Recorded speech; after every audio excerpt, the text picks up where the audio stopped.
நீங்கள் என்னை வெளில அனுப்பிச்சி விட்டீங்க, என்னை பற்றி பின்னாடி பேசுனீங்க, யாருமே மூஞ்சிக்கு நேராக பேசவே இல்லை, அதில் ஜாக்லின் மட்டும்தான் நேராக பேசினாங்க. நான் சமையல் நல்லா தான் பண்ணுவேன், அந்த டைமில் வந்து ஏதோ கொஞ்சம் கம்மியாக போச்சு, அதுக்குன்னு சொல்லிட்டு நீங்கள் இப்படிலாம் வந்து என்னை ரோஸ்ட் பண்ணக்கூடாது. நான் மேக்கப் போட்டிருக்கேனா, நீங்கள் தான் எல்லாமே வந்து ஃபேஸில் மேக்கப் போட்டு என்னை வந்து இந்தமாதிரி கலாய்க்கிறீங்க அப்படிங்கிற மாதிரி சொல்லி இது ஏதோ ஃபன் பண்ணிகிட்டு இருந்தாங்க.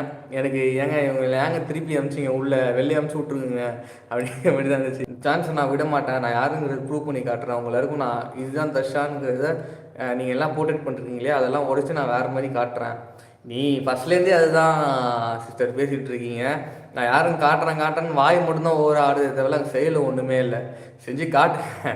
நாங்களும் ரொம்ப நல்லா கேட்டுட்டு இருக்கோம். அண்டு நீங்கள் வந்து அந்த பிக் பாஸ் கண்டஸ்டண்ட்டாக ஒரு வேறு ஏதாவது ப்ரோக்ராம் அதுக்கெலாம் மேபி நீங்கள் சூட் ஆவீங்க. பட் பிக் பாஸுக்கு நீங்கள் சத்தியமாக சூட் ஆக மாட்டீங்க. தயவு செஞ்சு நீங்கள் அந்த மற்ற காம்படிஷன் இருந்தால் நீங்கள் போங்க. தயவு செஞ்சு கெஞ்சி கேட்குறேன், என்னால் முடியல.